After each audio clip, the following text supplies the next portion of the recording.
Hello and welcome to the Playtime with Rufus podcast with me, Mario Radinger. Have you ever wanted to work with higher dimensional beings yourself? Then why not join my transformative Soul Journeys quantum hypnosis training? In 4 clear, easy-to-follow modules, you will learn how to guide deep explorations filled with clarity, insight, and guidance for others. For more information, visit thesouljourneys.com.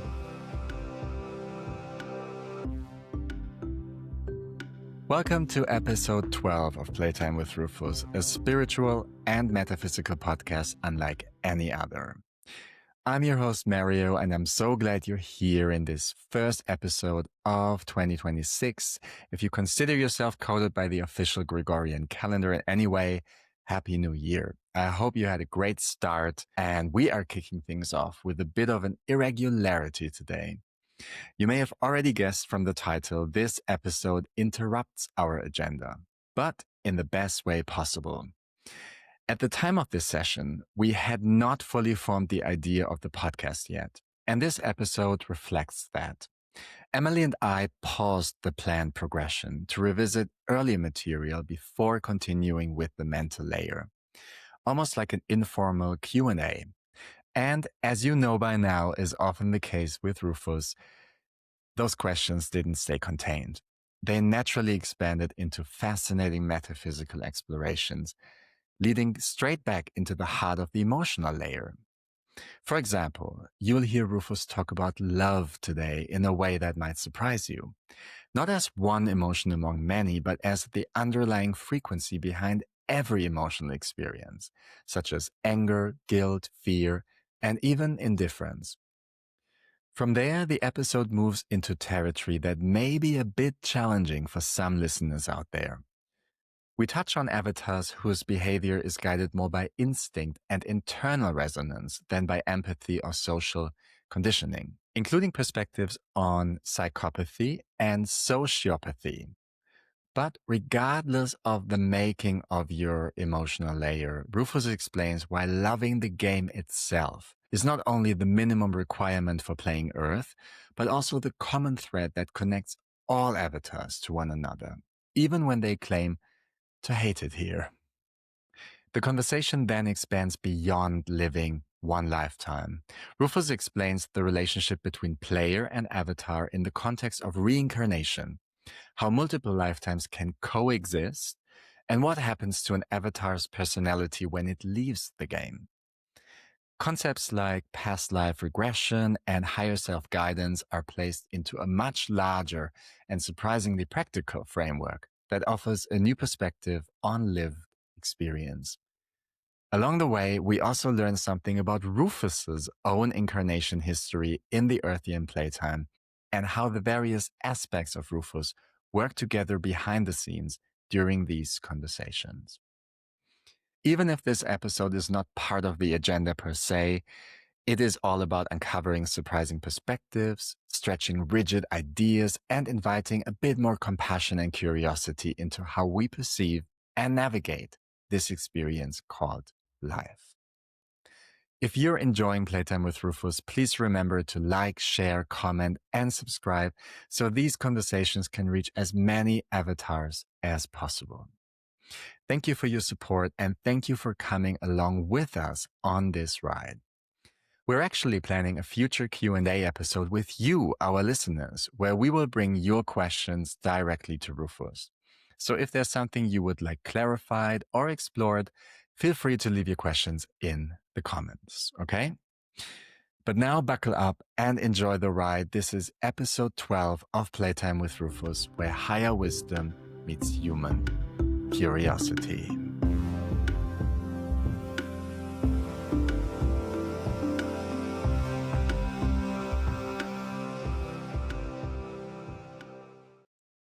And now I would like to ask Rufus to integrate themselves into the body so we can speak to each other again. May I speak to Rufus again, please?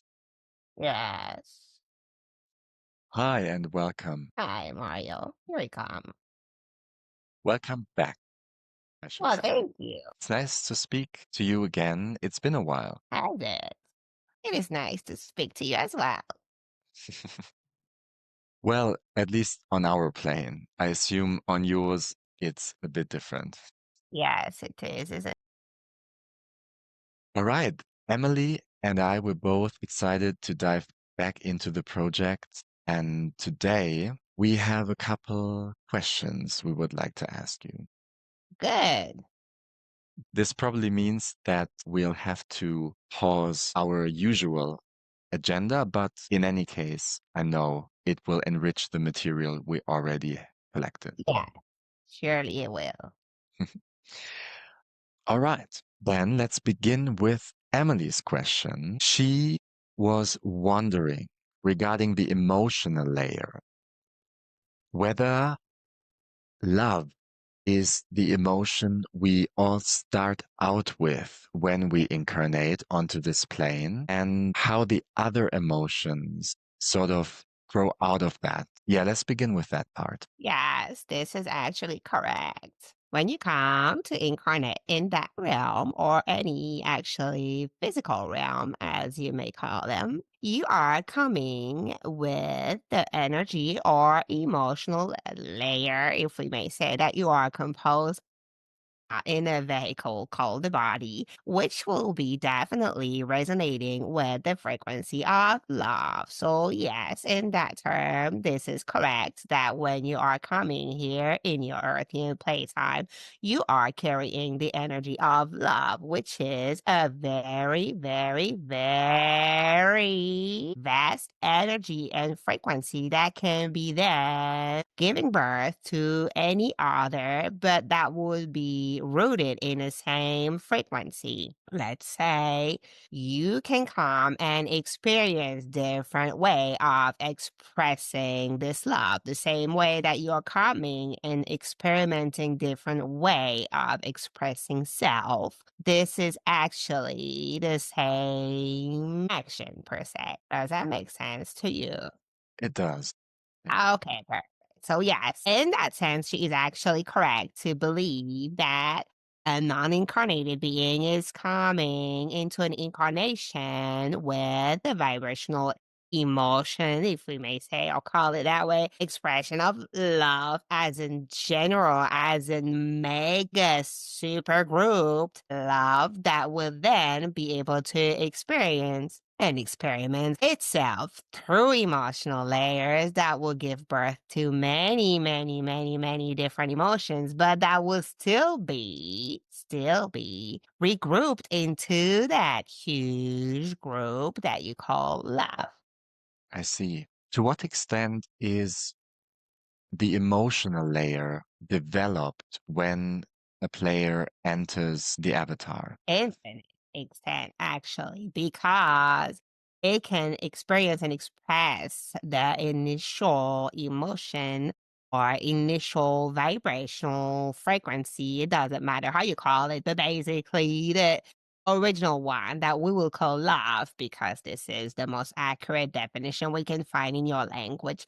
So this will be limitless in terms of how can it express itself, because the player will be having so many adventure that will be so subtle changes all the time. You can have the exact same adventure from one day to another, but because you are yourself changed, you would not interact with it the exact same way. And as subtle as those changes can be, there still exist as changes. Therefore, there are infinite possibility of expressing the original initial emotions that you call love in its entirety, because every second or fraction of a second or every moment you're experiencing in that Earthian playtime, you are evolving. Therefore, your emotional layer evolves with you. Therefore, the emotions that you are building coming from the same pot, if you may say, or the same root, will be expressing differently and will be creating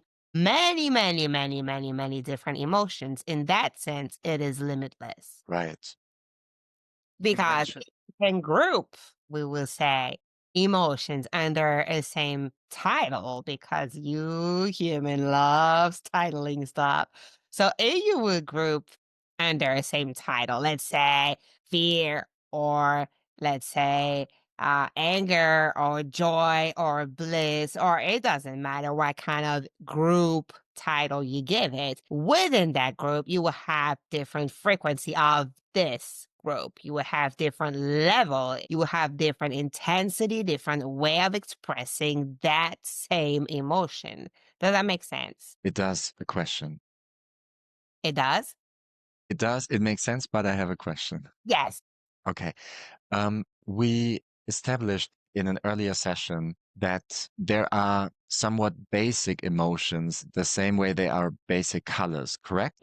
Yes, Right. correct. My first question is, what are those basic emotions for us humans? And part two of this question, do we come already equipped with those basic emotions, or do they as well are created out of love in the incarnation? Wow, this is a complex answer. We will try to do our best. So, yes and no. The basics are basically undergroups or subgroups, if we may call them that way. Okay, let's paint a picture of a tree, right? But not a tree like in terms of natural tree, a tree in terms of informatic tree, like something you would draw where you have one box in the top, and then you will draw lines that this box will divide in multiple boxes. Do you see what we're trying to mention? Yes. Yes, okay, like a graphic tree, right? Or like an administrative tree, however you call it. Anyway, let's think of this. You would have love as the big box on top, correct? The first division will be your primary colors per se. So your primary emotion, that will be basically that frequency that is the most obvious and the most easy to divide love. So the first one you could have love as in loving, nurturing, caring. That will be your first group. Then you can have love as in it will develop as anger, as hate, as something that will draw more negative, which is not, but it will be called in your language or attributed in terms of negativity or darker, if we may say. And you will have perhaps a third one that could be, let's say, everything that would make you indifferent, like something that would be a big interrogation point in terms of how to treat those emotions. So there you will have your three first subgroup, as we may say. And within those group, you can grow so many different emotions. So yes and no to your question. Like when you're coming in that realm, yes, you will be able to already have the ability to have those subgroup. You can call them primary colors, and from that group, you can grow more colors. So yes, it will work this way. But really, really, really, really, if we take it from the behind the body, behind the vehicle, behind the playtime, you would be the big group of love. It's just that you will already know before you come incarnate how to express this big group into three different big group as well. So in that sense, you do come with primary colors, if we may use that metaphor, because you already know, you're already integrated, even if you're not incarnated, how to feel or express or manifest or transmute or divide this first frequency of emotions, as you call it, that will be love. But in order to master and to really understand how you can express those frequencies, you will have to incarnate and experiment in a physical realm, which will give you the ability to paint, if we may say, multiple colors within the same subgroup, within the same mother group. Does that make sense? Does, but I have a question. Yes. Could you expand on the third primary emotions? Again, I'm not sure I understood what that was. Yes. It's basically the emotions that you are unable to categorize within the two subgroup. Let's say the two first subgroups are very, very, very easily and clearly definable, right? You can see where the loving, nurturing, caring, joyful, like basically everything that will resonate with the words positive for you humans could be linked to that emotions, right?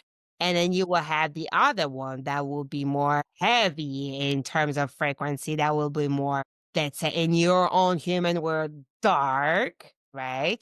Or negative, even if we are not liking this description. But basically, everything that will be anger, hate, like something that will be very intense, but on a different level as the nurturing joy, right? This group is also very easily definable. The third one will be basically something in between where you are not sure how to qualify this kind of frequency. You are not sure how to define it yet because it doesn't really fit the first group. It doesn't really fit the second group. It is somewhere, somehow in the middle. And this is something that you would be able to develop more as you're experiencing in an Earthian realm, for example. So this is why we put a big question mark on that third primer color group, if you may say, because it actually is not fitting in the two first one, but it does exist the same as the two other. It is also clearly definable to start with because it's basically everything that you're not sure or you don't know how to define yet. Would that mean that fear or disgust, for example, would be found in that third group? Yeah, for example, that could be if you at first are not sure what this is because it doesn't feel as heavy as anger or hate, or it doesn't feel as uplifting as love or caring, then you could put it in that group. Ah, okay.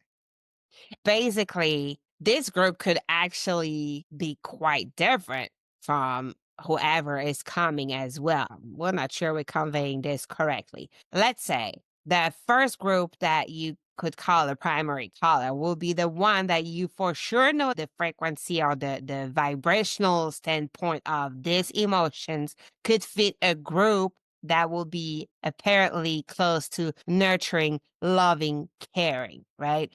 The second group that would clearly define itself as well will be something that you could clearly identify as a heavy frequency, as a what you call lower frequency, or what you associate to darkness and to something that is more negative, even if we insist of not loving that term. But anyway, we're gonna use it for the sake of it. So this group, you would be easily able to put hate or anger or this type of stuff that are clearly identifiable with something heavier, intense, and not feeling so at ease, right? Something that is like putting you on edge. And then the third one that it will be filled up with everything that is still palpable, that you're still able to come in knowing exists, but you're unsure if it fits the first, the second, or even if it fits the group. You're like a big question mark. This could change in function of what being you are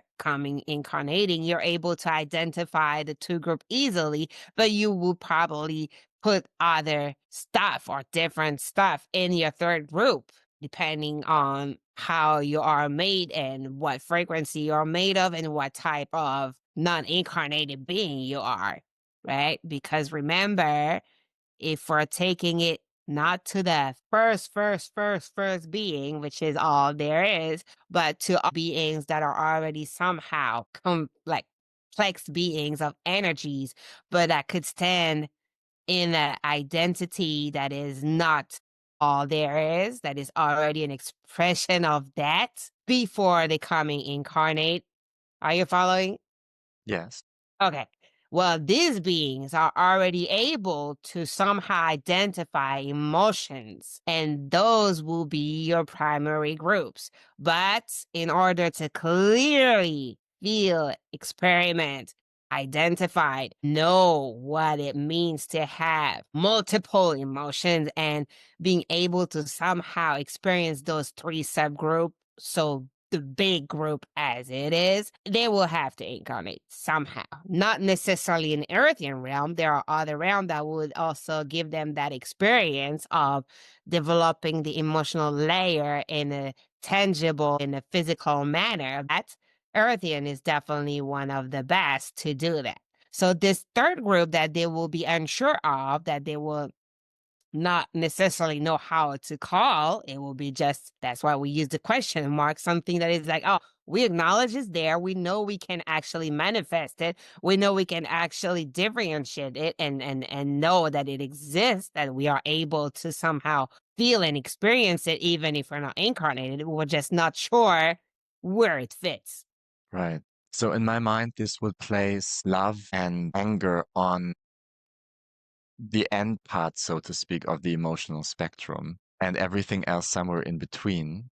It's probably not a correct representation, but that's what I'm getting from your explanation. Yes, it is probably not accurate because also with anger, you could have a lot of other emotions that will be as low, if not lower than this vibration wise. So maybe your scale could differ on the lower part of it. But for sure, the top part of it will be love because this is where everything originated, because everything there is love. So this will be the top of your scale for sure. The lower part of your scale, well, it will depend on what you're able to experiment and manifest and witness. There are some who say that fear is the opposite of love. Not really. We disagree with that. Actually, if you will ask us what our scale look like, we'll tell you love to love. So basically, the starting point on the upper end will be love, and the landing point on the lower end will be love as well. Then everything in between will be basically different expression of that love that would scale from the vibrational point of view at different placement in that scale. Because for us, the entire scale is made of love, you would have to place love and love at the both extremities. But then all the expression of that concept that you can name with different word, different title would fall into places within that scale. Fear is definitely a lower expression of love for sure, but we are not certain that this could be the lower end. It will depend also how each individual is carrying that expression, it's carrying that emotions within their emotional layer because some avatar could be resonating with fear or with anger at a different level. For some avatar, anger will feel very heavy, very, very heavy and almost unbearable. But for some other avatar, fear will be that. For other avatar, anger will be actually okay and it will be like manageable and will not be so heavy. And maybe caring will be actually heavy, even if it's a higher frequency per se. It would feel heavy in their own experience. So there's also that. This is why it's so hard to make a general comment out of it and make a general scale, if we may say. So, yes, in a sense, you're correct. Fear, if we're talking global, will be on the lower part of that scale, as anger, as guilt, as many of other unpleasant or heavier vibrations. But at the same time, depending of who you are and how you decided to play that experience, there would be different scale and they would play a different role within your journey. Does that make sense? It does. And I have a question. Yes, fire away. Could you present a few examples of how heavier or lower emotions are expressions of love? Could you connect them back to love in a way that's understandable? Yes, probably. Okay, let's take guilt. Guilt is a nice one, right? So you're feeling guilty about something. Why are you feeling guilty about something? Because somehow your actions, your words, your attitude, you as an entirety had an impact on another, right? Another. And this impact, you realized, did not resonate correctly with the other. You somehow hurt, if we may say, or put the other in an uncomfortable position, in an harmful position. You hurt their emotional layer, you hurt their core, you did something, or you said something, or you exalted something that was not well received by the other, correct? Therefore, because you have love for that other, you start to feel guilt. Let's try to imagine if you feel nothing about this other, if you do not feel love, if you do not care, if you do not have any of this type of emotions toward that other, guilt cannot exist because it would not even come to your mental layer that you did something wrong that actually is generating guilt from within. If you're not caring, whatever you did, say, or whatever, even if it's affecting the other, well, you don't give a shit, you don't even notice it, and it basically doesn't exist to you. Therefore, you cannot generate guilt. Does that make sense? Does. Okay. So in that sense, guilt is coming from love. And you can use this for pretty much every emotion. Try to give us an emotion, we probably can root it into love. Because basically, the only reason heavy or happy emotions are manifesting and are generated and are existing is because of your ability to love. Whether it's loving yourself, whether it's loving other, whether it's loving an object, whether it's loving money, whether it's loving whatever. It doesn't matter if your love is from a living being, for an object, for something, for an idea, for a concept. It doesn't matter. As long as you're able to love on something or someone, then you're able to somehow create, manifest, and generate all the other emotions. If you are not able to love, which is unheard of, but if you are not able to love, then you will have a very, very difficult time creating any emotions. And therefore, you will have a very difficult time existing as an emotional being, and therefore you will not be able to exist as an Earthian player. Does that make sense? Does. So the one thing players have in common in the Earthian realm, at least, is that you are all able somehow to love. Is indifference then the absence of love? Define indifference, and then we'll answer that question. Okay, I'll try. Not feeling any type of way about something. Okay. About something or someone, right? We agreed it Yeah. could be okay. Yeah. So let's say a peach, right? Let's take it fruit. Easy. A peach is letting me completely indifferent.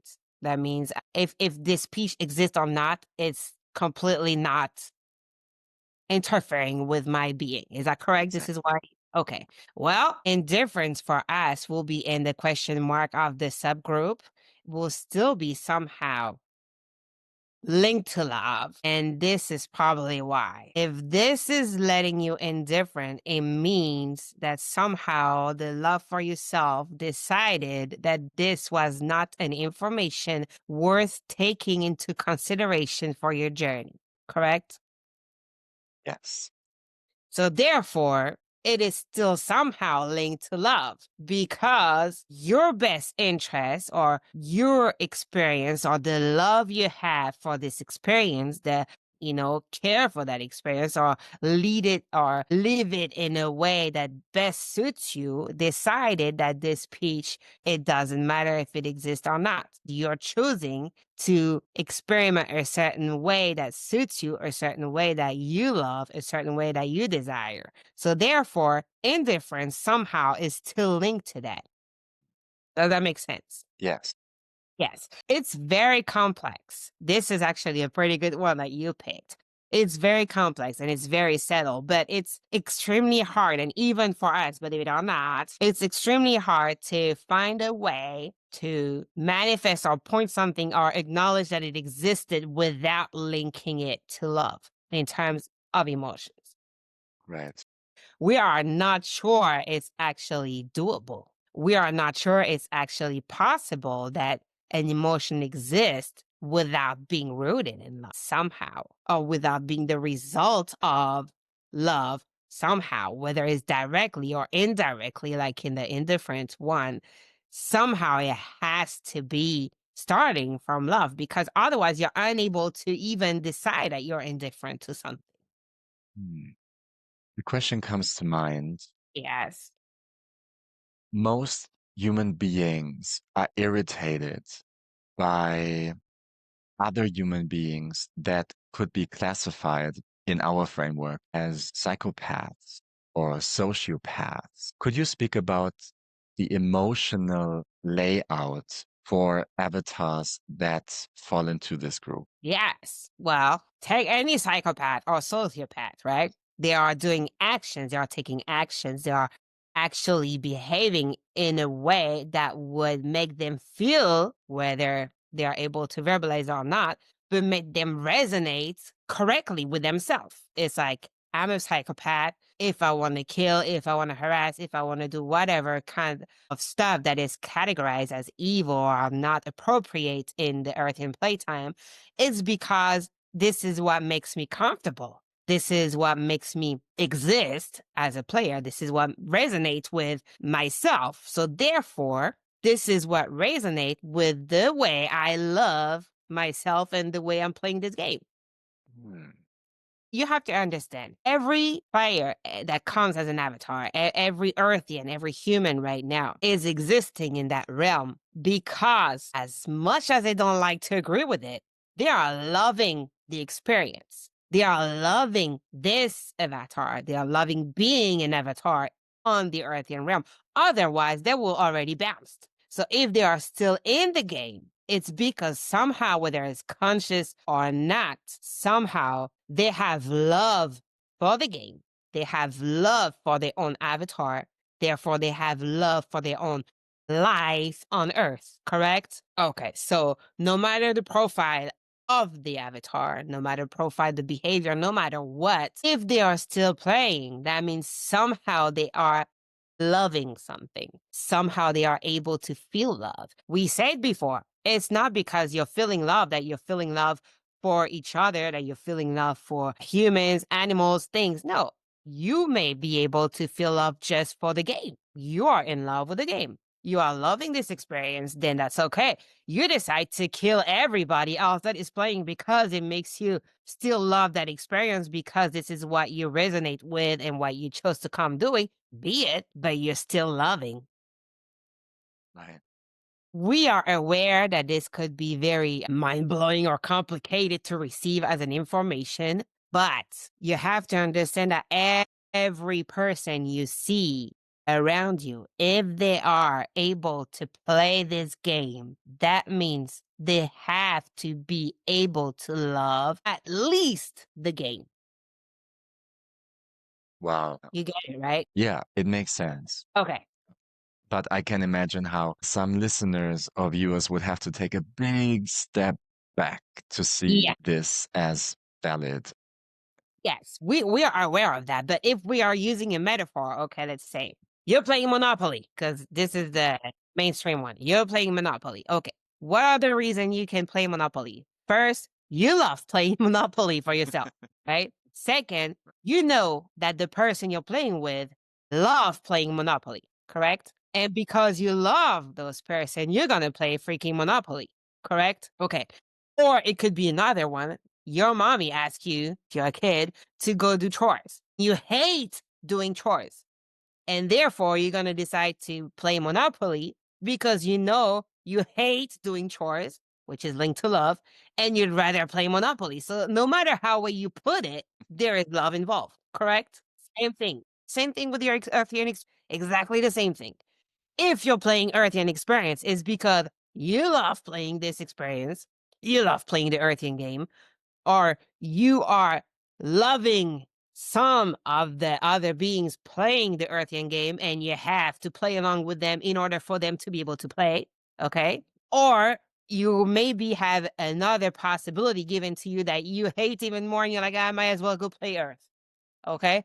So basically, no matter how you put it, no matter how someone is happy or not to hear this, but if you are here, that means you're able to love. It's interesting the effect that this information has on me. I feel like it will enable me to have more compassion for all kinds of players in this Yeah. or avatar. And we would wish every player has compassion on the higher level. That would makes everything smoother, probably.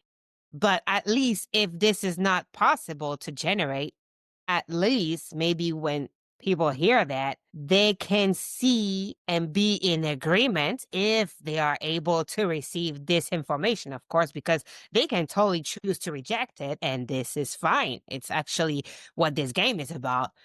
But it's not because they reject it that it's not there.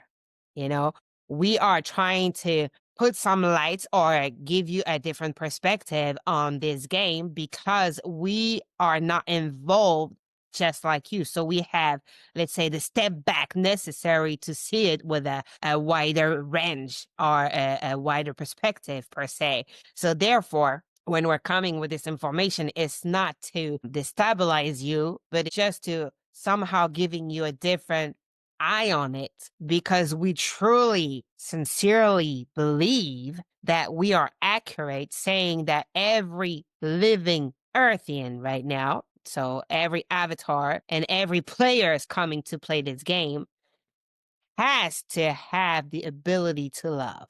It doesn't matter how this love is expressed. It doesn't matter if it's corresponding to the definition that Earthian have of love, which is all bubbly, caring, nurturing, only this aspect of it.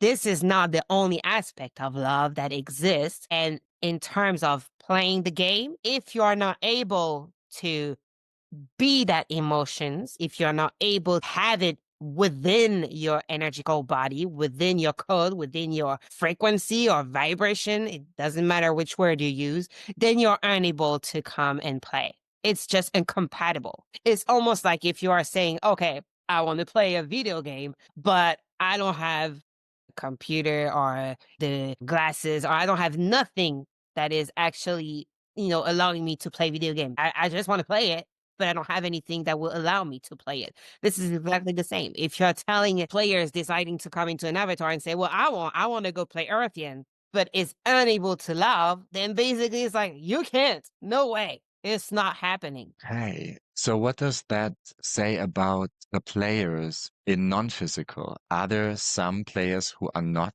able to love? What does that mean? Well, if we're going to answer that question from our point of view, everything there is, meaning like you're putting back the Russian dolls all together and you'll get into the biggest Russian dolls ever, right? Everything there is love. So basically, if what you call source or God or however name you want to name it, like we're gonna call it all there is, right? If you call all there is for a reason, and you do believe that it exists, then all there is love.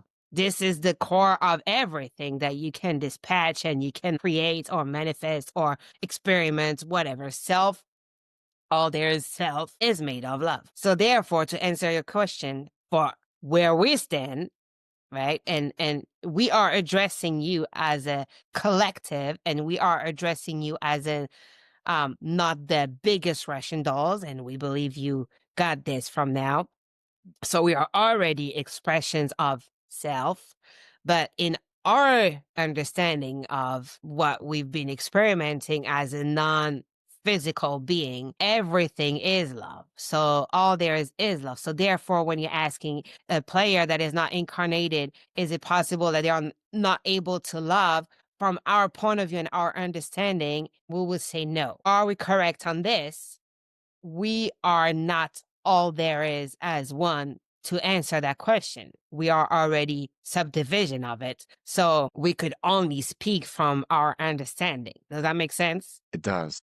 Yes. But we are confident that we're accurate. Okay. Because what you were saying earlier, it created this image in my mind as if there might be players who would want to play Earth, but somehow they're not qualified. No, but remember, okay, let's back up. You need to be loved. You need to be able to love. Okay, that's number one. But then you will need to be able to somehow manifest this subgroup as well. If you're able to play love, but you're not able to manifest it in any way, like you know your love, but you can't somehow express yourself at all, you're not able to come and play. See, it's going to be complicated. Imagine the philosophy of all there is, correct? If you believe in that philosophy, if you believe that there is an all being, then you would know for sure that this being is not able to experiment itself because it's already all there is. Does that make sense to you? As far as I can imagine that, yes. So in order to experiment itself, this being had to somehow subgroup itself,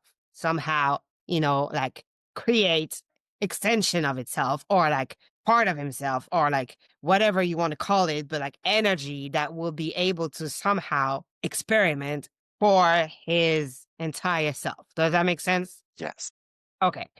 In the same sense, if you have every being able to love because they are somehow made of it, it doesn't mean that every aspect of every being is able to somehow experiment it and somehow create different self or different aspect of themselves that will be able to experiment it. So therefore, they will have to stay in the back and send other aspect to play the game. This is a very hard concept to word. Does it make sense to you? We cannot draw now, but we're trying to paint a picture that is very difficult to understand. In order to come and play the game of Earth, you still have conditions that are required of you. First, you need to choose to come play the game. You need to want it somehow, whether it's for your own sake or whether it's for another being or whether it's for another energy that you want to allow to experiment. But basically, you need to want it. All right. You have to volunteer to come experience Earthian realm. You cannot be put on Earth, at least not of our knowledge, if somehow you're not in agreement with why you're being put on Earth, right? So that's the first one. Then you need to also be able to somehow accept to manifest in a physical way, accept to take on the rules of this game, meaning that you'll have different layers that will need to be expressing themselves, or some of the layers will be restrained. That's possible as well. But at least you are in the knowing of everything that makes that game that is somehow mandatory to enter it. Just like in a video game or just like in Monopoly, you need a board, you need some dice, you need some bills, you need some cards, you need some pawns, you need a setup that will allow you to play the game. This is the same with Earthian Realm. You need a setup that will allow you to play the game. You need to be willing. You need to acknowledge that there is different expression of self at stake. You need to understand that free will is at stake, or freedom of choice, as we call it. You need to understand that interaction with each other or with the environment is at stake. Basically, you need to understand the basic rules or the design of the game, correct? Then, if you're in agreement and if you are at a place before entering that you will know, okay, yes, I'm able to accept those rules, meaning I'm able to extend part of myself, meaning I'm able to somehow learn to manifest, learn to express myself in a different way. I'm also willing to lose control of it because I'll have freedom of choice as an incarnated being. So, yada, yada, yada, yada. Then you can enter. So basically, the non incarnated being that is love, but that is lacking one of the mandatory aspects would not be able to enter. If I am a love being, non incarnated, and I am right now not able to somehow accept that I will have to express myself or express this love in a tangible manner through different layers with creating different emotions, then I will not enter. Do you see what I'm trying to say? Yes, I believe so. It has to be a willingness from the being, and therefore they have knowledge on what to expect as a setup, not what to expect as incarnated, but what to expect as a setup. They are aware of what the game is about. They are aware of how the game is designed, properly speaking. They are not aware of how it will feel when they enter it, but they are aware of what the game is. And therefore, they would choose to enter it having this knowledge and knowing that it will require them to be able to fulfill the mandatory for the game. Does that make sense? It does. Yes. Those conceptual ideas are already hard to understand, but to be put into wording and make sense to you without confusing anybody, it's difficult. But we are hoping that this analogy with the monopoly and at least the idea that yes, for us, at least for our understanding, everything that is is love somehow, but yet in order to enter the game, you need to be able and in agreement with the fact that you're gonna materialize and you're gonna express different aspect of this and be in agreement with that. Then therefore, if you're lacking some of those mandatory aspects, you would not be able to enter the game. So to answer your question, yes, some of the non-incarnate being cannot enter Earthian realm because they are not willing to match the rules. In that context, would you say that is a popular game, sought after game? Yes. Yes, it is. And it doesn't matter how uh we're gonna use her word, like how shitty it feels sometimes once you're in it. It is definitely a popular game from outside point of view. This is what we tell you all the time. It is amazing to witness. It is amazing to watch. It is amazing to experiment from an outsider because it's so rich in its complexity. It has so many layers involved, and not only within the player, but with the design itself. So this is actually an amazing game. This is why none of us wanted to disappear because it is so amazing to witness. It is one of the most beautiful game that has been made. But because of the freedom of choice, it is not up to us if it goes to shit or not, per se. Right. Sometimes I feel like the contrast between how this game is perceived from the outside compared to how it is perceived from the inside couldn't be more crass. Yes, but you have to remember from the outside, we know it's a game. We know what it is. We know who we are. We know what we are made of. From the inside, you don't have that input. You think that your entire world is what it is. You think that you know what it is, that you know how it works, that you are what you are. But this is actually not accurate. So this is why the gap is so big. We don't have the same perspective on it because somehow you're being fooled by that veil of not remembering compared to us outsider. We don't have that veil. So we are able to see the game for what it is, which is just a game. And having this information, what is not to love? Because everybody loves to play games. And once you're in it, if you do not know it's a game, if you do not realize that you are more than just Mario or Emily or whoever is listening, that your life is not just this, that this is actually a temporary life in order to explore different aspects of yourself and then grow from it, then of course you're not going to have the same eye on the game. And if you are experiencing shitty stuff that are full of heavy emotion and not pleasant, you're struggling every day, you're feeling lonely, or everything is not enjoyable once you're in it, then of course you're not gonna like or appreciate the game the same way as we do. But as soon as you exit it, you will probably enjoy it more. Would you say there's a correlation between becoming aware of the qualities of the game or remembering the qualities of the game and getting the most out of it? Yes, in a sense that you're intended, but also no, in a sense that maybe some players intended. It really depends what your wish was when you enter the game. From what we understand from where you're coming, yes, because once you realize that this is a game, once you realize that this is actually beautiful playtime that will allow you to experiment and experience self like in a way that no other places can, then you could appreciate the subtlety of it and you can bear the heaviness of it knowing that it's temporary, knowing that it's part of the game, and you can shift your way of looking at it, you can shift your way of approaching it, and you can even shift your way of playing it. So yeah, in that sense, this is definitely helping and making the game more appreciated. But at the same time, we want to say no because if basically the player decided to come and play the game, wanted to have a shitty experience and wanted to really go deep into that expression of emotions or go deep into that expression of self, then it would not help them for the game to become more soothing or more beautiful. It would help their avatar for sure, but as a player, it might not help them because they wanted to have the worst experience that you can get and they wanted to not enjoy anything.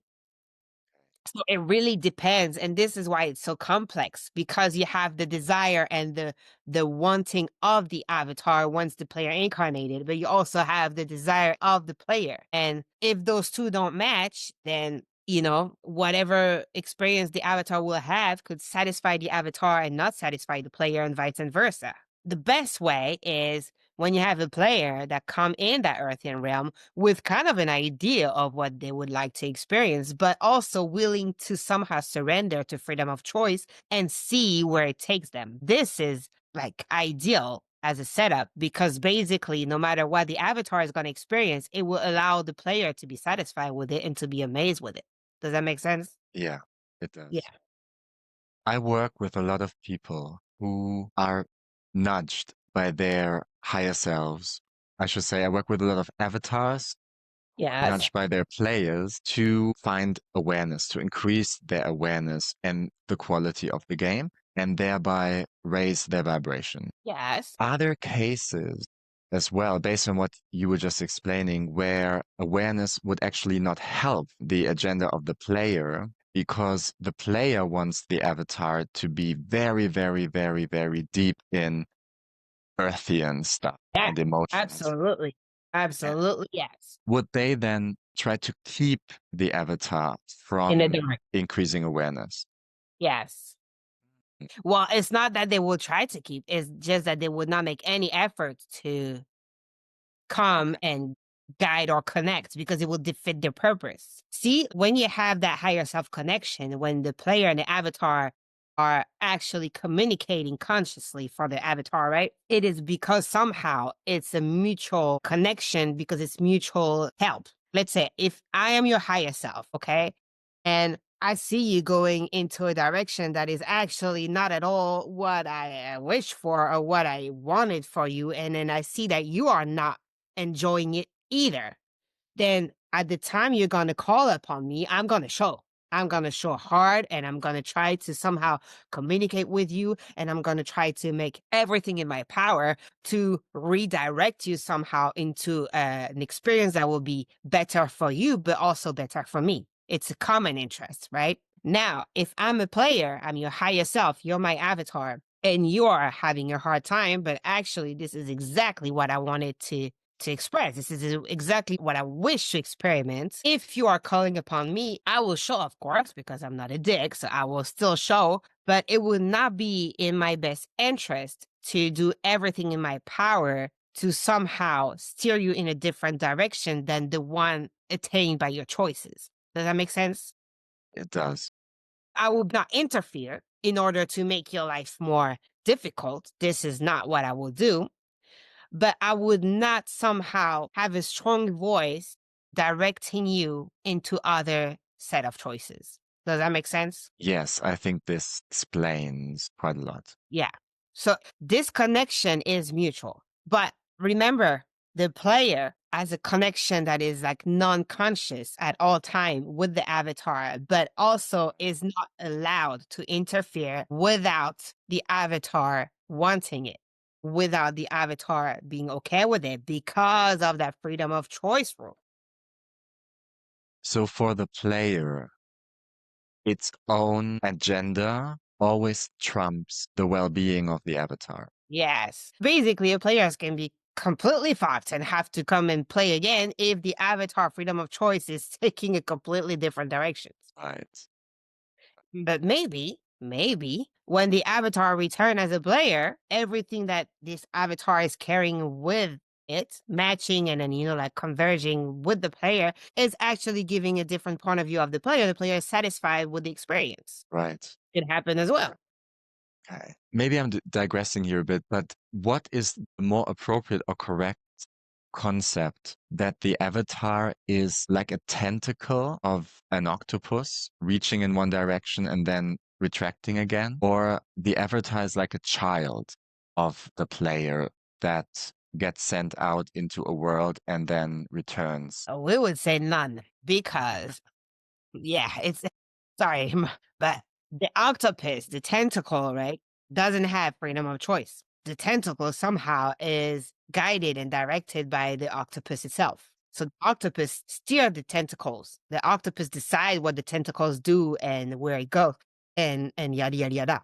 The child, on the other hand, has a complete freedom of choice, but the child is not the parent. The child exists as a being and is not the parent. So basically, the best way we could really give you a proper analogy or metaphor is using your avatar playing a game, because this is what illustrated the best. If your avatar is playing the game and is then, constructing a different avatar for that game, then that would be the analogy, because it will play the game with the game rules. It would try to somehow play it to its best interest, but because he's playing with others within the rules, if he's not a cheater, then he would find himself or herself, depending on the choices, in certain predicaments that are not necessarily playing to their advantage, but they will have to play the game anyway. And when the game is over, they can decide if, oh, okay, I liked it, but shit,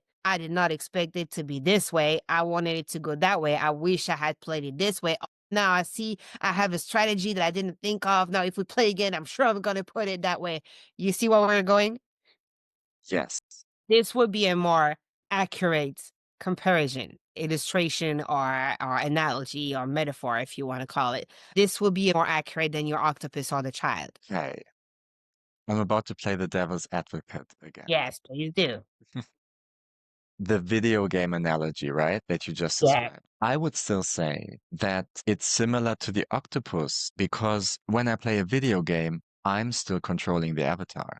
Wouldn't it be more correct to have a video game in which the avatar could do what it wants and I could just watch it? Yes. We were talking about board game more than video game. And actually, what you're pointing out is true for both, because what games will lack is freedom of choice. Right. Okay. Yeah. The closest we can get from an analogy, it will be using a game.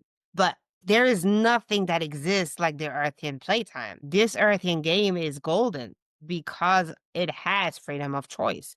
So it's annihilating the players with the veil of, forgetfulness. So it's complicated to have a perfect analogy because there is not another one like this that exists in your knowledge. So the closest one will be playing a game. But you can add that you will have to imagine that the avatar, the persona you're creating in that game will have completely freedom of choice. Yeah, I totally get that. Thank you for clarifying that. You're very welcome. What comes to mind is that a lot of avatars find joy and entertainment, so to speak, in watching children play or act in the world, or even pets and animals. Is this because it's somehow mirroring the essence of our players watching us avatars navigate a world? Yes, it is definitely mirroring. Because there is a lot of joy and entertainment to be found in watching an creature, I guess I should say, or an organism navigating through something equipped with their own free will. It's kind of endearing, this idea. Yes. It's an amazing phenomenon. It's an amazing experience, and we are witnessing it. This is exactly the same with us from our standpoint and you guys. You are living your own experience, which is a real experience. Even if it's in a game, it's real. Whatever you're feeling, whatever you're actually experiencing, it is real. And to us, watching you react to that, watching you navigate to this, it's just like you are saying, watching creature or children, and it's amazing. And because we are not you, then the fact that you're going through different emotions and motion, when it's good or bad for you as an avatar, for us, it's just making it richer and it's enjoyable to a certain extent. It is not necessarily enjoyable to watch somebody suffer, really suffer, deeply suffer. And we are not necessarily in the liking of it. But at the same time, it makes the game richer. Maybe a good analogy will be a movie. Like sometimes you're watching a movie or a cartoon or whatever, something that has like different persona, different roles, like different story. And then as the story evolves, sometimes you are feeling for the person you're watching. You're feeling for the hero or the villain or whatever. You're feeling for the character.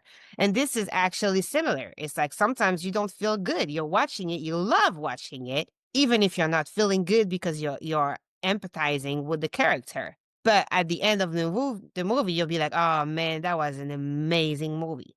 The actors were amazing. The story was amazing. The decor setup, everything was amazing. Correct? Correct.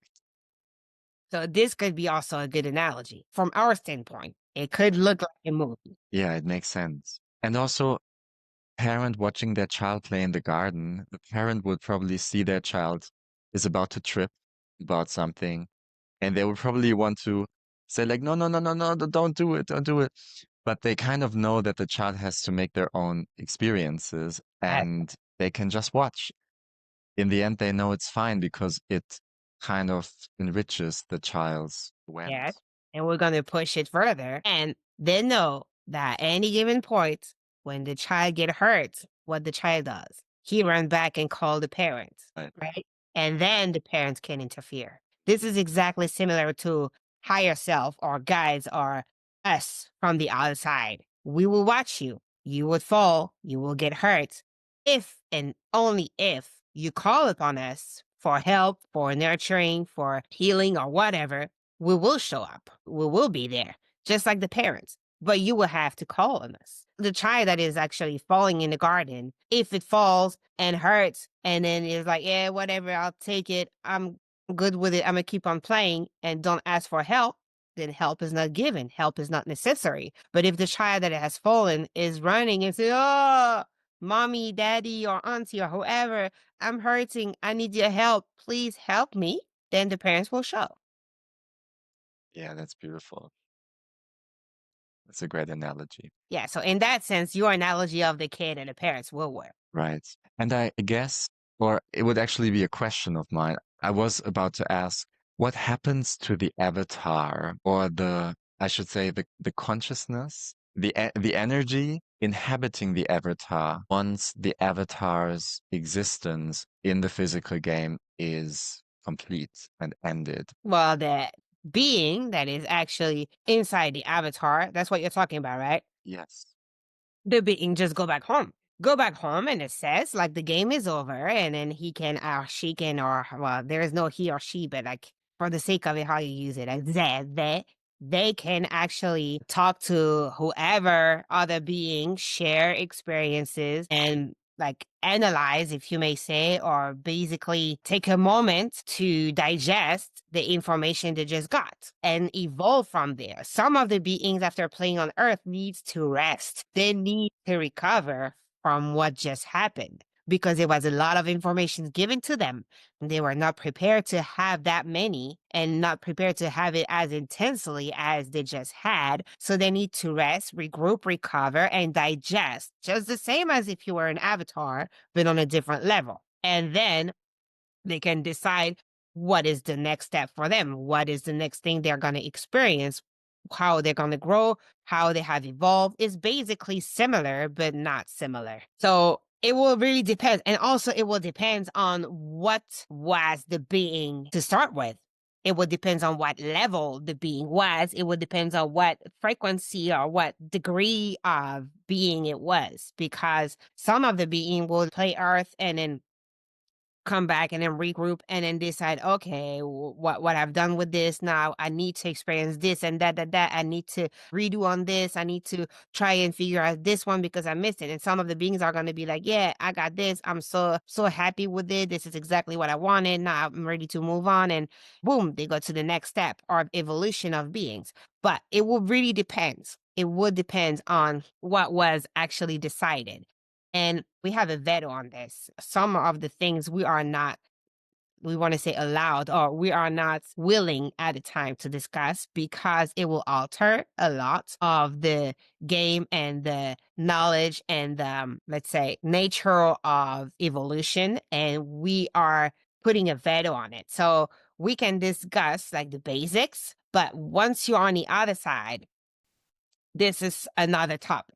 This is a completely different discussion, and there are stuff that we cannot, let's say, let it slip. But yeah, once you finish the game, your being come back to wherever it started from. It will need to assess, it will need to digest the information, and then it will need to decide for themselves what's the next step in their evolution. Because for every being, the point is to evolve. No matter what degree you are, no matter where you at, no matter how you're gonna evolve, no matter what game you use to do so, actually the goal is to evolve because basically you're gonna regroup into the all there is, correct? So imagine it's like, okay, all there is being experience, experience, experience, evolve, evolve, evolve, evolve back to all there is. Does that make sense? Yeah. Okay. That's the simplest graphic we can give. So to answer your question, their story, their new story will begin after they were able to assess, regroup, and digest their experiment. Yeah. Okay. And for some of us, it will take longer and we will have to go into a resting period. And for some of us, it will take no time. The question I asked, maybe I didn't express it well. Yeah. Let's take the analogy of the parent and the child, right? Mother and child. When the child is created or the avatar is created and then gets born, it's kind of like a more, like there was a mother before and now there is a mother and a child. There's like another, not just one. Is that the same with the player? Like when the player creates an avatar, is that avatar then its own thing that will go on evolving, maybe at some point becoming a player? Or is it like the octopus tentacle? It gets elongated and then retracted and it's the same. We think we understand what you're asking. Let Sorry, us it's hard to describe. yeah, we think we get it. Let's rephrase and you tell us if we're okay, right? So you're asking that, let's say I'm the being, right? I'm the player right now, and I'm gonna become an avatar. I live as an avatar. Now there is two of me somehow because I grew an extension of myself to go play as an avatar, right? And then once I died as an avatar, what happened to the part of me that was in the avatar? Is that right? Is that what you're Yes. asking? Okay, it comes back to me. It just comes back to me to regroup. So basically, because it's like, okay, yeah, this is hard concepts to illustrate. If an energy being decide to incarnate on Earth, we already talked about how it doesn't incarnate 100%, right? There is still a part of that being that is outside of the body, right? That can communicate, that is still remembering the being, that is still remembering everything that will connect with the avatar. But this part right there, once the avatar is done, is just fused back with the part of self that was in the avatar. Does that make sense? Because basically it's almost like if the energy being divided itself, put part of itself in the avatar, but then the avatar is gone, then it comes back to the energy being because it was all this time the energy being. Yeah, well, okay, this is complicated. I guess in that sense is the octopus. It's almost like, okay, you have a puppeteer doing the puppet show, the puppet exists, boom, boom, boom, boom, boom. Puppet show is over. Then the puppeteer is getting back his hand and is now, the puppeteer. Does that make sense? Right. Yeah, it does make sense. Yeah, so it will be like that. Basically, the energy will then be collected somehow or merge, or it will just like regroup. And this is what we were saying. It needs to regroup and digest the information. So this is what will happen. As soon as you leave the avatar body, somehow you will feel way bigger than you felt in the avatar because you would basically collect aspect of yourself or energy or however you want to call it. You will collect what was intangible in the game. You will collect it and then become this again. So you will feel way bigger because you are way bigger than what you were in Avatar. Does that make sense? Yes, it does. And I have questions. Yes. Because as an avatar, you have a personality, right? Yes. Yes, I could imagine that a personality listening to this might suddenly be afraid of non-existence anymore. Meaning, once my life is over, I as a personality, I'm not there anymore. But that's a mistake, though, because if this was true, there would be no point of having an experience. You have to understand that the game is there to make the energy being evolved, therefore, to change somehow the energy being. So the personality that will grow from that game will still exist and be integrated within the energy being. So it's not that the personality is going to die or the personality will no longer exist. The personality will still exist. Everything that it experienced will exist. It will just merge with the bigger aspect of self and be wiser because it will now have this point of view, this personality point of view, and take on things and experience, but it will also have the rest of self that was missing during the experience. So it's not like it's completely gone.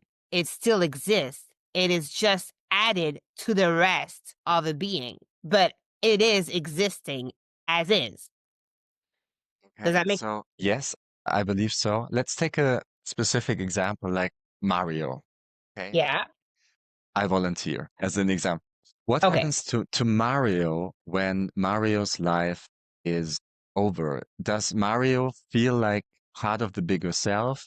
Is Mario suddenly the bigger self? How does that work? Yes, Mario dies. Sorry, not now, hopefully. Mario dies, then Mario becomes higher self Mario, remembering who Mario is. Mario merges with Right. player. Mario merges into bigger Mario, but it doesn't mean bigger Mario is not Mario. It means Mario is not bigger Mario. The bigger Mario is parts Mario, parts other.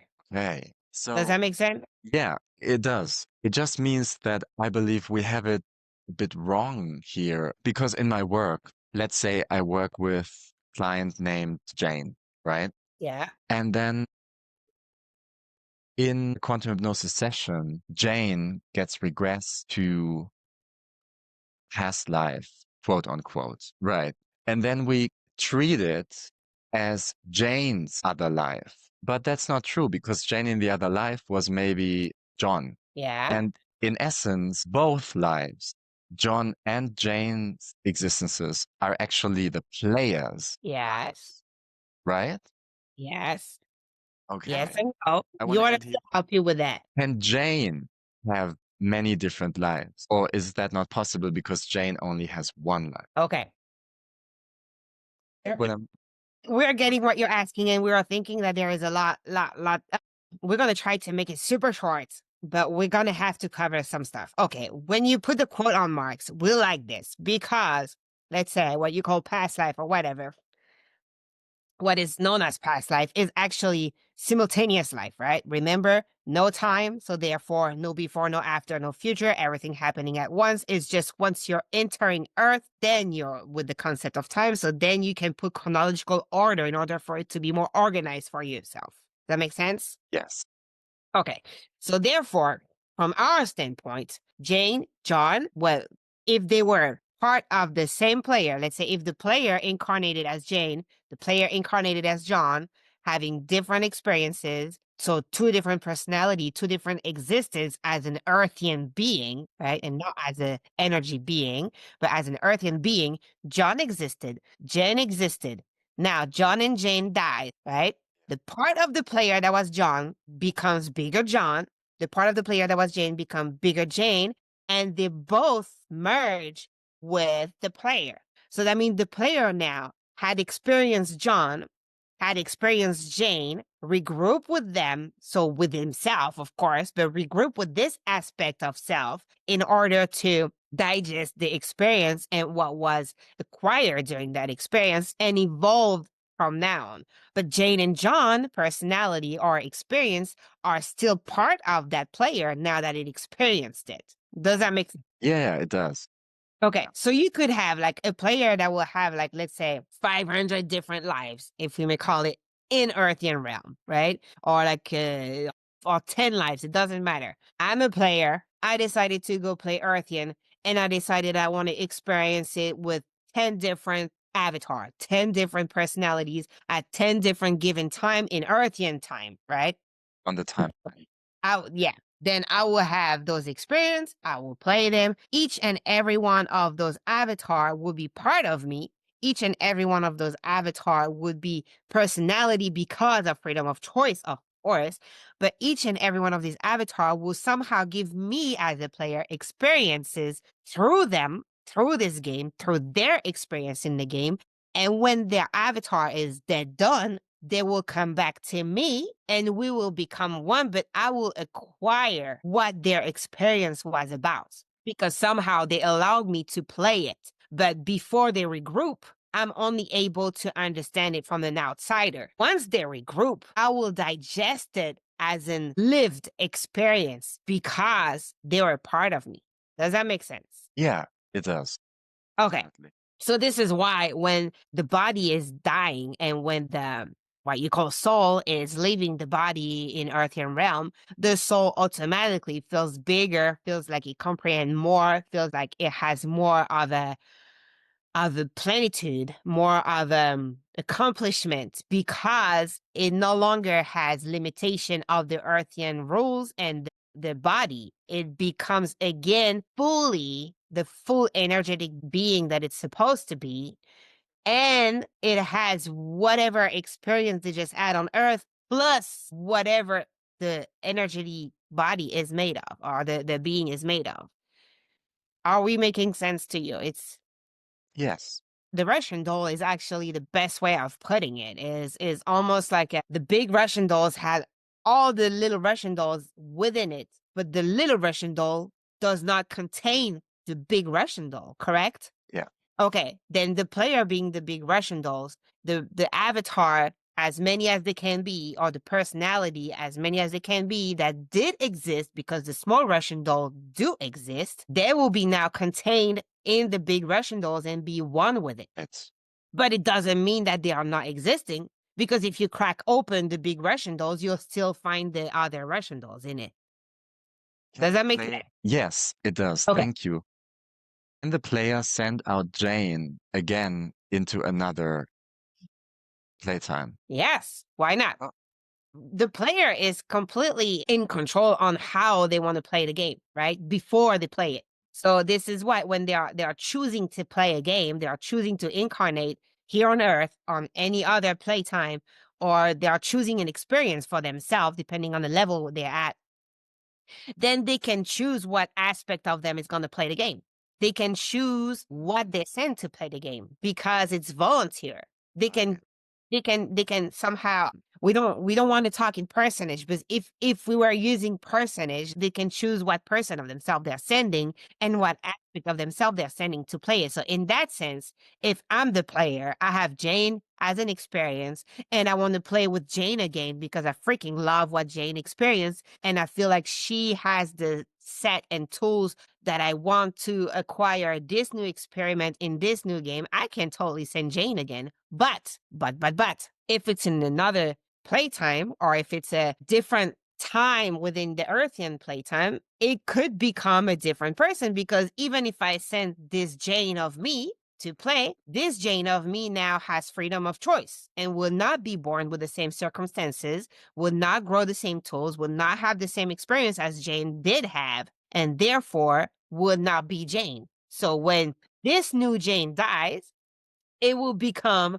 new Jane dying, Jane, and more. Okay. Because the experience you're acquiring going through incarnation are not lost. They are never lost. Otherwise, you would not even go into incarnation. It would defeat the purpose. The energy being incarnates only to gain experience, not to lose it, to gain, right? To be able to evolve.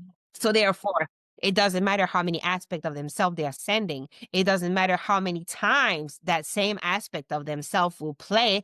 After the first time, if they go play again, they will be changed. They would not be able to remain the same aspect of self because they will evolve through the experience. Does that make sense, Mario? It does. It's like Okay. if Jane had another playtime on Earth, she might become Lorraine in that. Yes, exactly. Exactly. But when Lorraine died, she would not forget she was Jane and she will not forget what made Jane Jane. She will just regroup Lorraine, Jane, and whoever was the player. Right. Yeah, yeah, that makes sense. Okay, let's say Lorraine has a fear of swimming in the ocean. Yes. What is more probable, that Jane drowned in her existence, and that is why Lorraine is afraid of the ocean, or that John drowned in the ocean, and that's why Lorraine is afraid of. It's both possible. Both is possible. Both is possible.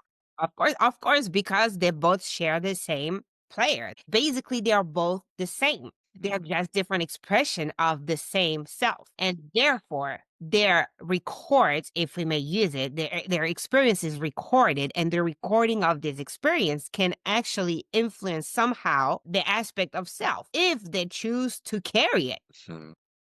So let's say I'm the player, have now Jane and John within me, right? And I want to send Jane to play Lauren. But because Jane and John regrouped somehow, they did exchange their experience. Now, they could decide to not take on anything from each other, or they could decide to take on some stuff because they were interested in bringing this Jane plus John experience into the realm. So that means that you would not have a Jane entering. You would have a Jane/John entering. If now you're talking about just a Jane entering, that means that the players chose to only send aspect of self that would qualify as a Jane, and only Jane's experience, meaning cutting every other aspect of the players that would be fed by John or Blake or Mario's experience, and would be cutting that aspect of self and separate it from Jane in order to keep Jane intact. If this is what you meant, then most likely the fear of ocean, if it was linked to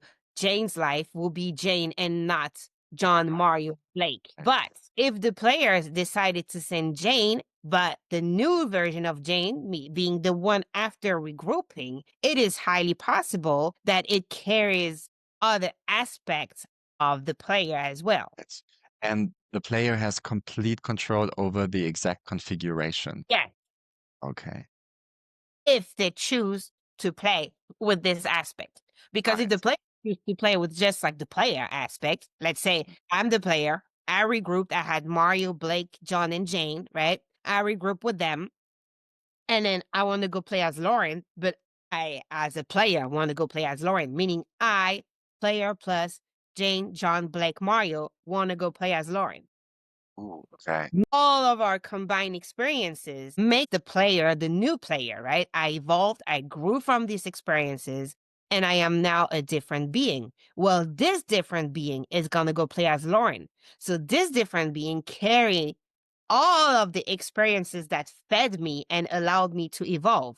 So I will choose to enter and play. I want to experiment this and this and this, but now I will be carrying all that made me the new player that I am, meaning all experiences that I had through extension of myself. Right. And that would give the new avatar, Fred, a whole new set of subconscious knowledge, I assume. Yeah, yes. Yes, it's pretty much like what happens when you're talking about like past life quote marks regressions, or when you have like people remembering other aspect of their experiences, is because somehow the players downloaded different aspect of themselves and is basically playing with its entire self. So there would have some bridges between experiences because the player is playing as a player and not as a specific aspect of the player. Does that make sense? Yes. Yeah. Does. And most likely, this is how the game will be played, because you have to remember what is the intention to start with for incarnation. You have a player. So let's say we're going to say me just because, it will be easier. We got a player is me as a player. I want to incarnate because I want to experience certain stuff, right? And I want to incarnate, let's say, into like different personalities. Well, every time I'm going to have downloads, automatically I'm going to allow those downloads to become me because this was my intention to start with. Otherwise, I would not incarnate. So therefore, whenever I incarnate to a new game, it will be me fed with all the different experiences. It's most likely you play that way. This is the best interest of the player. There would not really be an interest for the player to separate self again and say, I'm going to play again with just Jane, right? This will be probably an interest from the avatar Jane, but not from the player. Okay. So the goal is to evolve And if you want to evolve through a game of incarnation, then the best chance you have is to go into that incarnation as an evolved being that you are, because it will allow you to play the next level. It's almost like if you're playing, let's say you're playing Mario Kart and then you did level 1 already, right? Then if you're going to play again, most likely you will want to go to level 2 because you already played level 1 and now you evolve and you have the tools to play level 2, right? So this is exactly the same as a player. If you played the incarnation game and then you attain some knowledge, or you are able to evolve, then it's most likely that you will want to go play a game again with yourself and not with just a little part of yourself that you already experimented with. Right. Yeah, that makes sense. So if Jane decided in her life to do a so-called past life regression, the correct way to approach this would be, I am going to tune into other avatars, existences of my player. Yes. Not I'm going to tune into other existences of me. Well, yes and yes. Because remember, me is part of the player.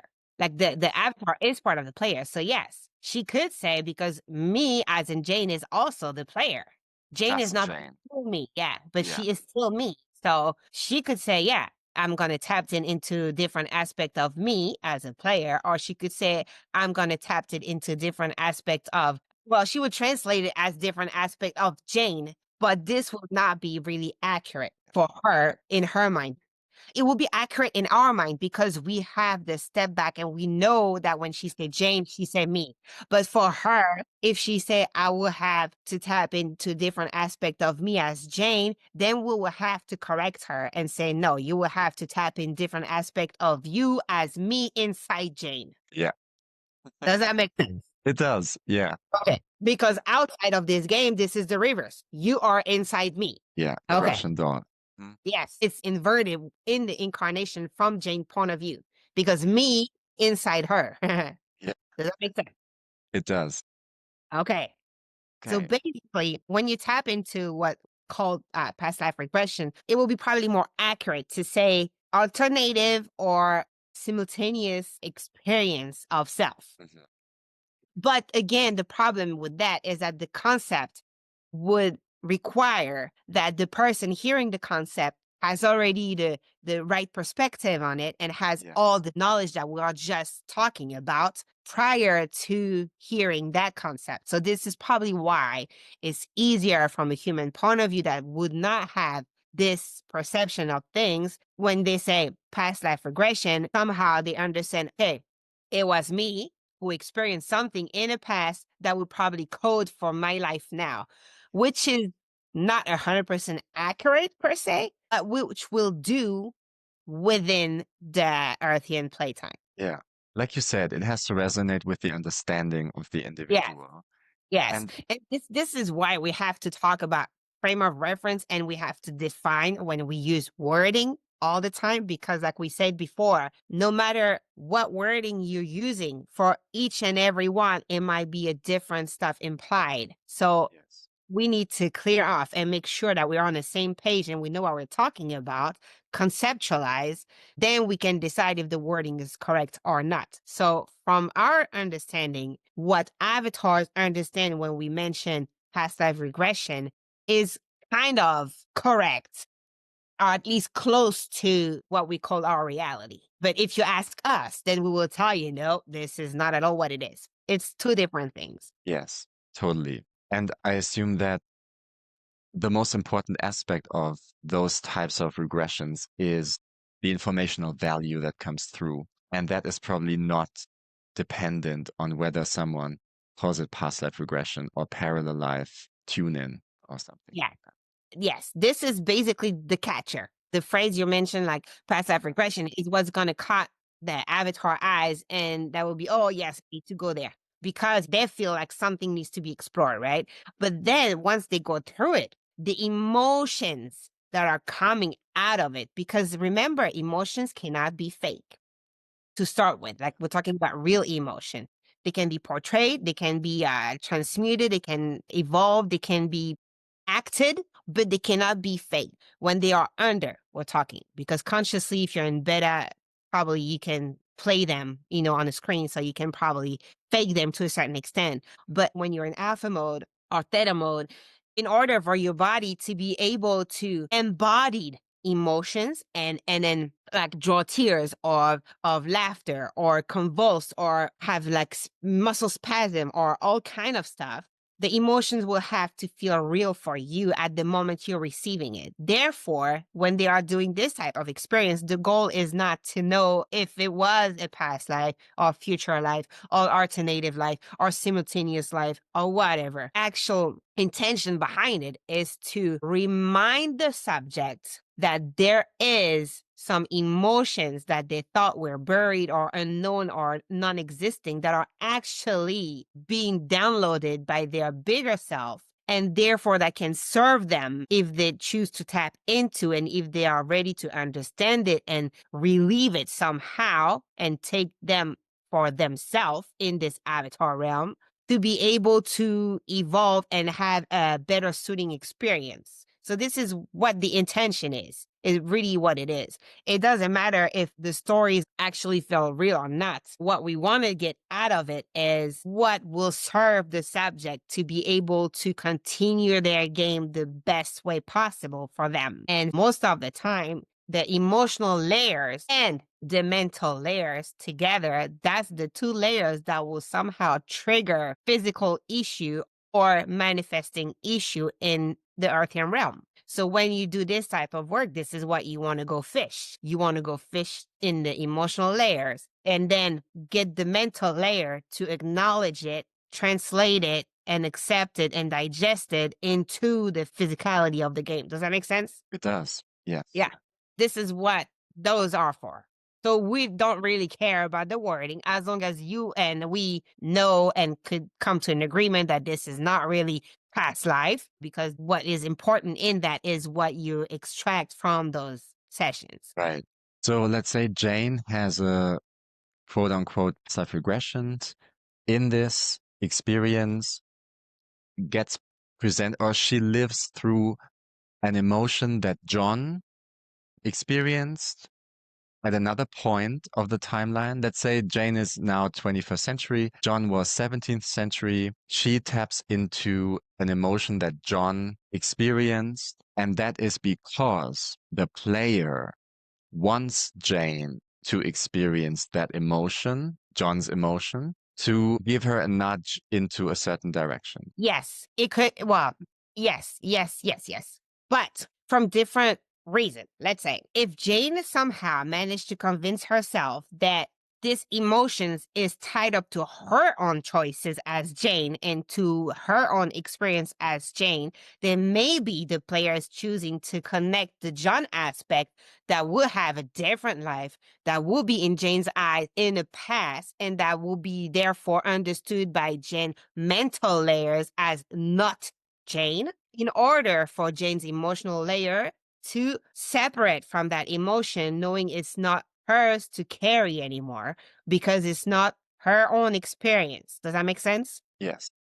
So the player could definitely do that in order to help Jane move on, because she will be trapped in something that she as Jane hasn't created and that is not serving her. And therefore, in order for the mental layer to understand what better way to put a different name and a different existence on it, prove it that it's true and that it's not hers, and okay, that's not mine, I can let go, we can move on, right?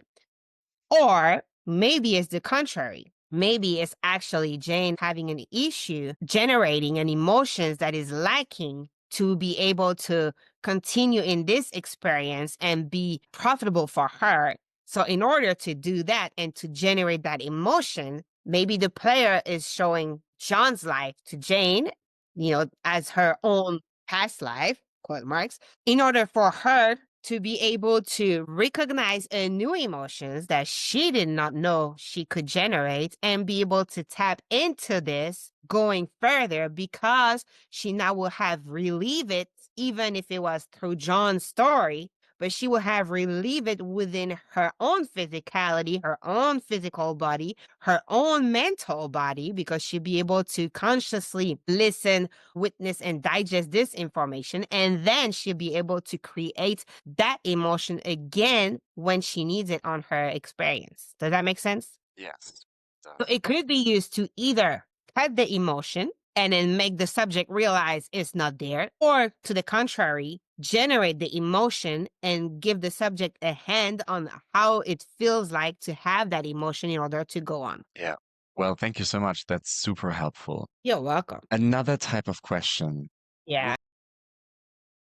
Do you have avatars right now in this playtime? This is a very good question. We did not. Okay. We had some of us. Well, remember, we're talking timeline, Earthian timeline, correct? In order to make sure that it's understandable. So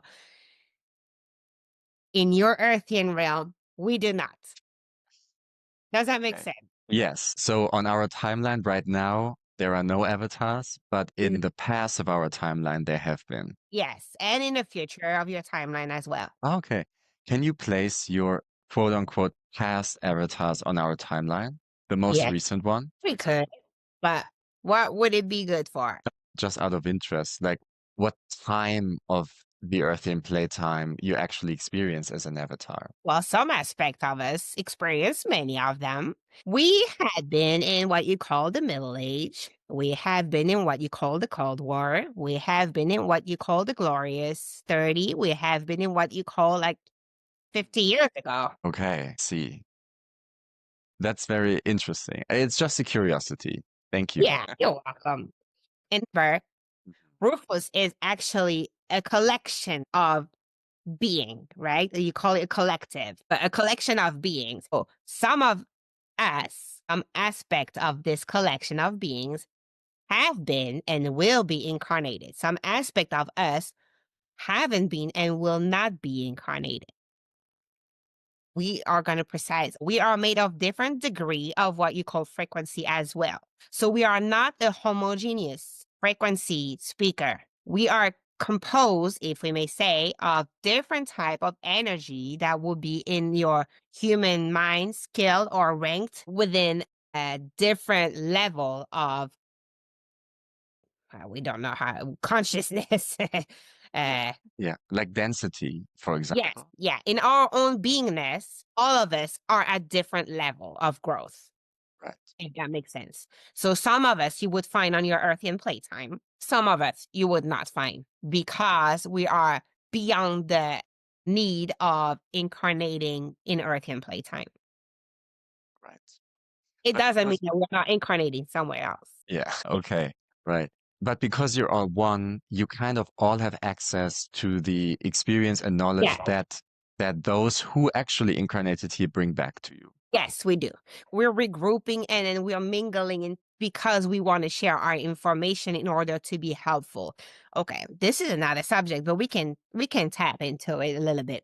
If you are a non-incarnated being and you wish to somehow help or serve per se, then you do have the choice somehow to mingle. Just like you human, you could mingle and share experience within each other. We can do the same, except for us, we do not use wording, but we use what you would call telepathic communication, even if it's not completely accurate. But basically, it's like we will just have to be present with each other and we will automatically receive each other's experience. Does that make sense? Yes.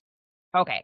So all of us right now will know and will be able to somehow digest the information of what it would feel like to have those experiences because we will instantly be able to transmit it to the other. And that's what we don't like about word is like word is just word, but you are not able to convey somehow all the layers of it, the feeling, the actual experience. In our realm, we can. So if you want to really feel or understand what the other has been through, then you would literally, right? Just your own presence will be automatically transferred if you wish to. Like if you and I were on the same realm as we are right now, and then I would want you to understand what it is to be me, and you would want me to understand what it was to be Mario, you would just intentionally accept to share that information with me, and I will automatically know what being Mario means, but really know it. Does that make sense? Wow. Okay. Yeah. Basically, this is what it feels on our level. So this is why we're saying we're a collective, a collection of being, but at the same time, we are, even if we are not on the same spectrum of growth, we are able to understand what each and every one of us have experienced and to come into a single voice. Well, not so single because you can tell somehow, when one or another is speaking through Emily's body. But at least, let's say right now, I'm the most at ease with her. So I will be the one speaking for the collective. But yeah, I will be able, in that case, to mingle every information that the collective or the collection of us is giving me in order to transmit it to you depending on what the subject is. Maybe one of the being will be more familiar with the subject or will have more knowledge because of the frequency they're resonating at the time with that subject, and then therefore this being will be coming and then either giving me the experience that I need to translate, or just come and use Emily's body if they're comfortable enough to do so, and then translate or transmit it themselves. Does that make sense? Yes. Yes. Let's bring this back to the topic we started out with Yeah. today. Obviously, when we hear you speaking through Emily, you are expressing a range of emotions. And also, when I speak to my clients' higher selves in sessions, they express emotions. They can be filled with joy. They can be a bit impatient at times.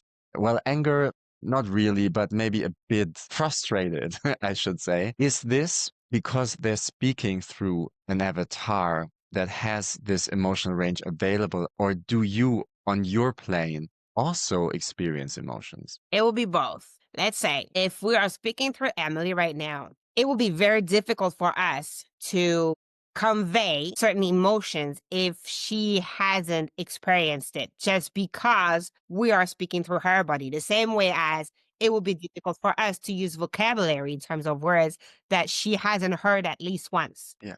So it's about the same thing. We will be able to use her own emotions to convey the frequency or the energy that we are trying to convey. Because remember, everything on our realm is not worded. It's energy. So we need to somehow use a channel and translate it into wording accompanied by emotions in order to portray a certain concept or message that we're trying to send to you, right? So in that sense, we are tapping into her own emotions, her own wording, her own gesture, per se, to convey something that will resonate with what we are originally trying to transfer to you, right?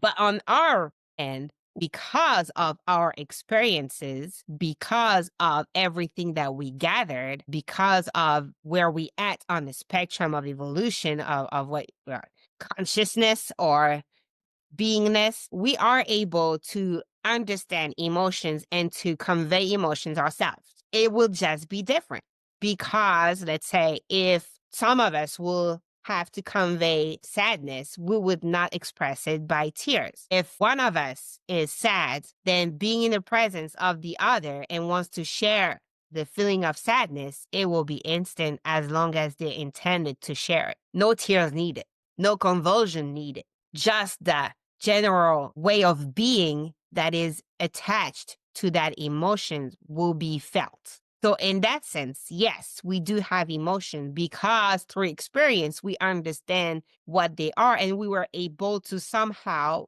what we talked in the beginning, elongate or separate the one big emotion into different layers of emotions that will be more accurate to given situations. Does that make sense? Yes. So yes, we are. And we are both. We are able to have our own emotions at the time we're speaking to you, Earthian time.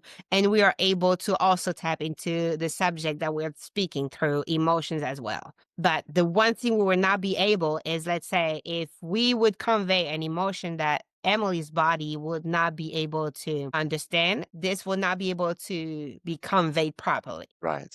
Yeah, that makes sense. Yeah.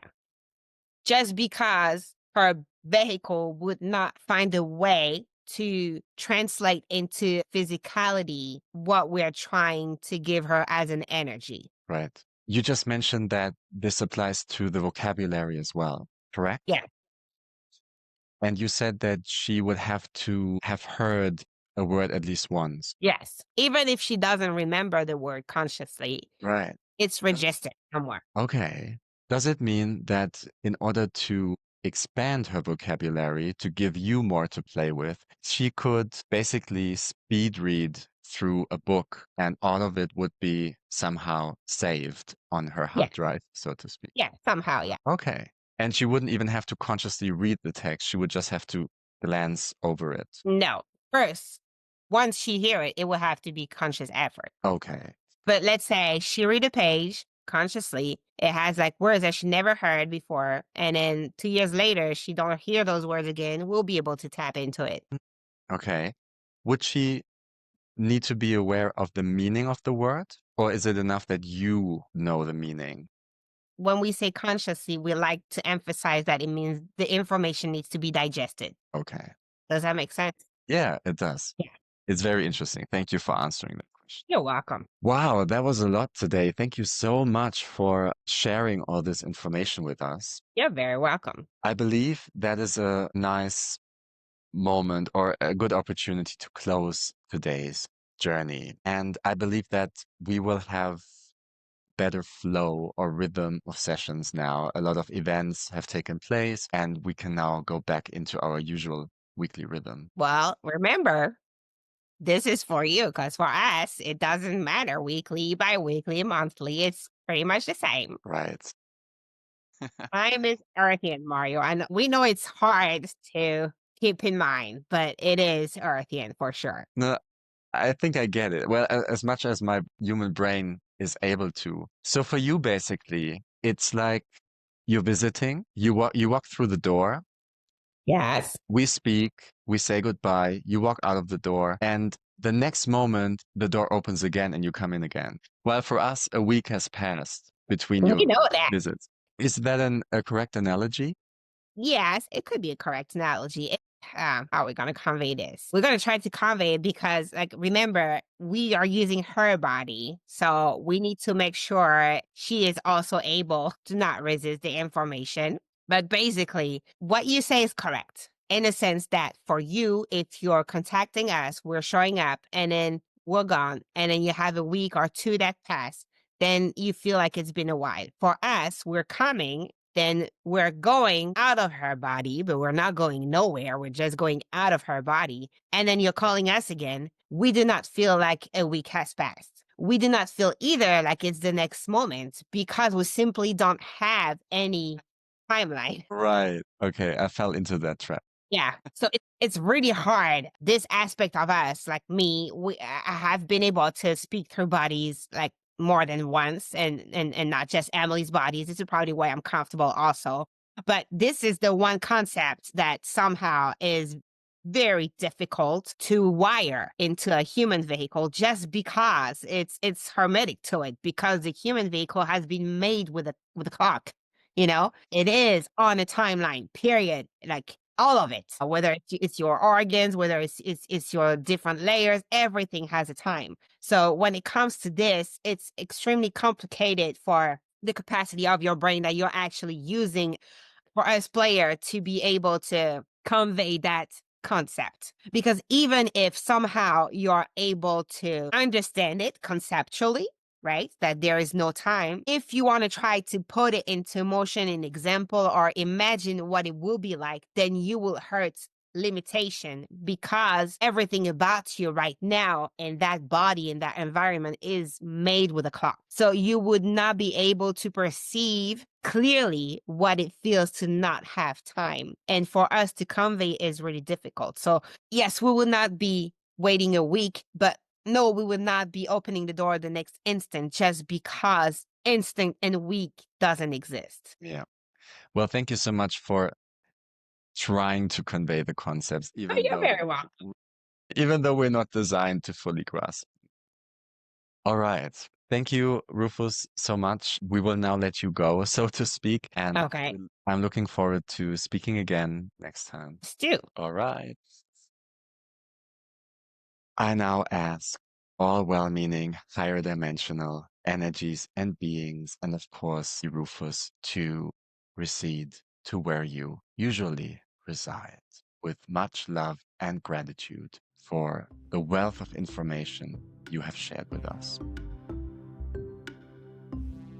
Have you ever wanted to work with higher dimensional beings yourself? Then why not join my transformative Soul Journeys Quantum Hypnosis training? In 4 clear, easy-to-follow modules, you will learn how to guide deep explorations filled with clarity, insight, and guidance for others. For more information, visit thesouljourneys.com.